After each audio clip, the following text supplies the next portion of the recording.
एक गांव में धर्मदास ने एक नया मकान लिया था। उसके घर के बगीचे में एक बहुत बड़ा पीपल का पेड़ था।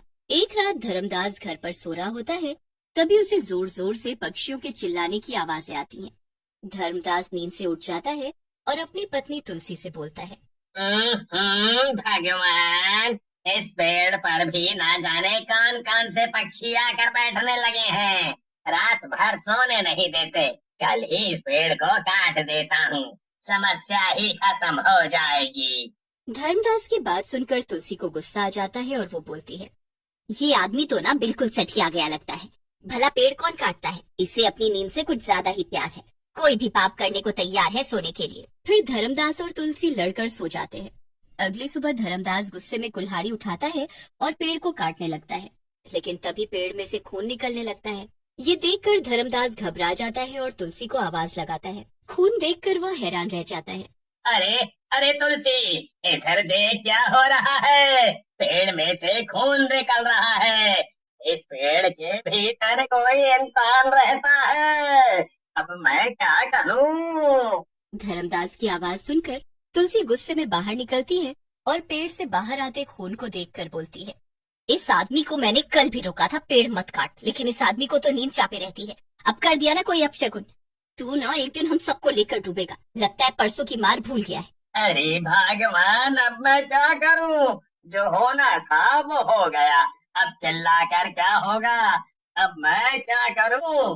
करना क्या है, चुपचाप कटाई बंद कर दो और घर के अंदर चलो। और आज के बाद इस पेड़ को छूना भी नहीं, समझे? पता है पेड़ काटना जुर्म है। अगर किसी ने देख लिया तो फ्री में जेल जाओगे। फिर तुलसी और धर्मदास घर के भीतर चले जाते हैं। अगली सुबह धर्मदास के दो साले राजू और नन्हे अपनी अपनी पत्नियों के साथ उससे मिलने आते हैं। राजू धर्मदास से बोलता है, वाह जीजा जी, क्या मकान लिया है आपने। बिल्कुल महल लग रहा है। ऐसा मकान तो पूरे जिले में किसी के पास नहीं है। इतना माल ताल कहाँ से लाए? बहुत अमीर हो गए हो। हमें भी बताओ, थोड़े अमीर हम भी हो जाए। तुम दोनों मेरे साले ना होते तो तुम दोनों को इस महल का चौकीदार बना देता। कहाँ से लाए हो पैसा? अरे भाई, मेहनत के हैं और क्या। जो तुम दोनों नहीं करते, करो तो तुम भी अमीर हो जाओगे। जीजा जी, अब इसमें मेरी क्या गलती है? मैं तो कुछ बोलता भी नहीं। मुझे क्यों कोसते रहते हो? तेरी ये गलती है कि तू इस कंगाल खानदान में पैदा हुआ और इस जोकर राजू का भाई है, समझा? तभी वहाँ तुलसी आ जाती है और बोलती है, इस आदमी को तो मेरे खानदान के बारे में बोलने का मौका चाहिए। खुद तो जैसे किसी महाराजा के खानदान से ताल्लुक रखते हैं। चलो तुम दोनों अंदर, इनके साथ बैठोगे तो तुम ऐसी फालतू की बातें सुनोगे। फिर तुलसी के कहने पर राजू और नन्हे उस रात वहीं रुक जाते हैं। उसी रात जब सब सो रहे होते हैं, धर्मदास बेड पर लेटे लेटे छटपटाने लगता है। धर्मदास की आवाजें सुनकर तुलसी भी हड़बड़ाकर उठ जाती है और तभी धर्मदास का शरीर हवा में उड़ने लगता है। ये देखकर तुलसी चिल्लाने लगती है और बोलती है, अरे अरे राजू, अरे नन्हे जल्दी बाहर आओ, देखो तुम्हारे जीजा जी उड़ रहे हैं, बचाओ उन्हें। तुलसी की बात सुनकर नन्हे बोलता है, जीजा जी उड़ रहे हैं? भला वो कोई रॉकेट है? लगता है दीदी भी पीने लगी है जीजा जी के साथ। फिर नन्हे और राजू तुलसी के कमरे में पहुंचते हैं और वहाँ धर्मदास को चिल्लाते और उड़ते देख हैरान रह जाते हैं। अरे बाप रे, जीजा जी तो सचमुच उड़ रहे हैं। इससे पहले ये उड़ते उड़ते कहीं निकल ले, हमें इन्हें पकड़ कर बांधना होगा। फिर नन्हे और राजू धर्मदास को पकड़कर बेड से बांध देते हैं। धर्मदास के मुंह से खून निकल रहा होता है और वो बोलता है। तभी वहाँ नन्हे की पत्नी निशा आती है और बोलती है, राजू भैया, रजनी दीदी भी हवा में उड़ रही हैं और उनकी आंखों से खून टपक रहा है, उन्हें बचाओ। निशा की बात सुनकर सब लोग रजनी के कमरे की तरफ। रजनी भी हवा में उड़ रही होती है। फिर राजू और नन्हे उसे भी पकड़कर बेड से बांध देते हैं। ये सब देखकर तुलसी बोलती है, ये सब क्या हो रहा है? इन दोनों की हालत ऐसी क्या हो रही है? नन्हे जल्दी से किसी डॉक्टर को बुला। नन्हे जैसे ही डॉक्टर को बुलाने जाने लगता है, निशा बोलती है, डॉक्टर से कुछ नहीं होगा तुलसी दीदी, मुझे तो ये सब किसी भूत प्रेत का मामला लगता है। हो ना हो इन दोनों पर किसी प्रेतात्मा का साया है। निशा की बात सुनकर राजू बोलता है, प्रेत आत्मा?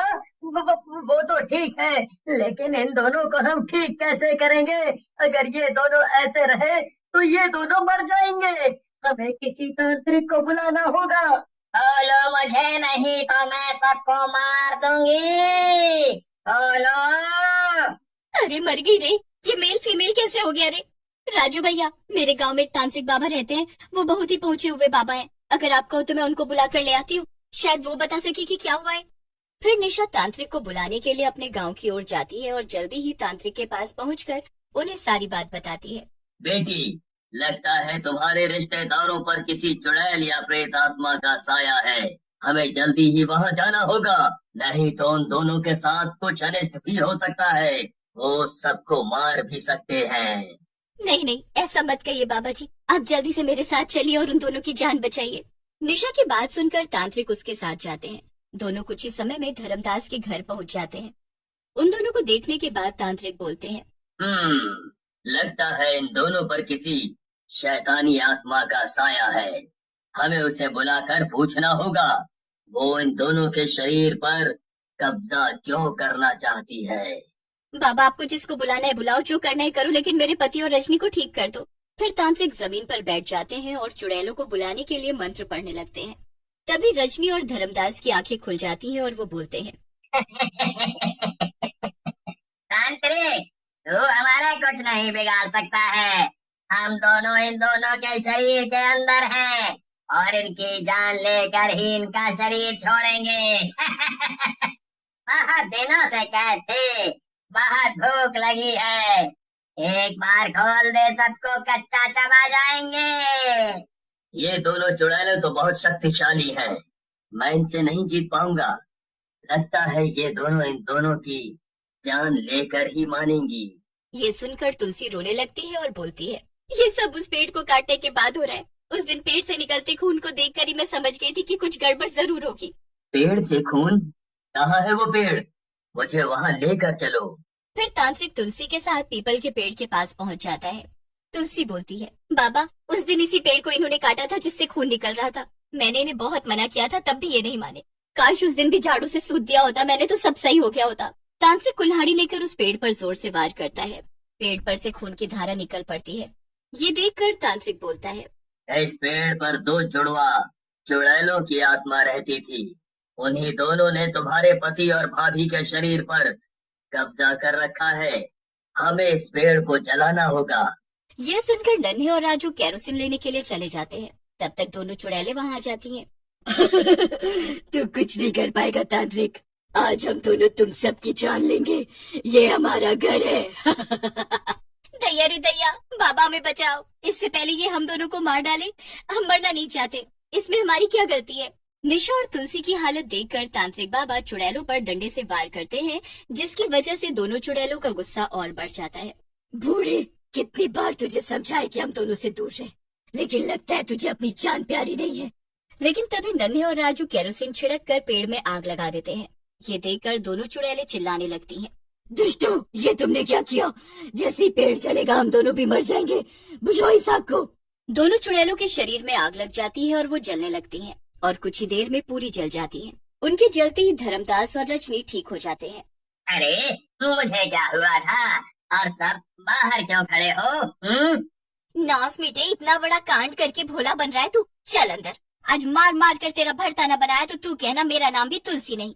अरे भगवान, छोड़ दो, क्या कर रही हो?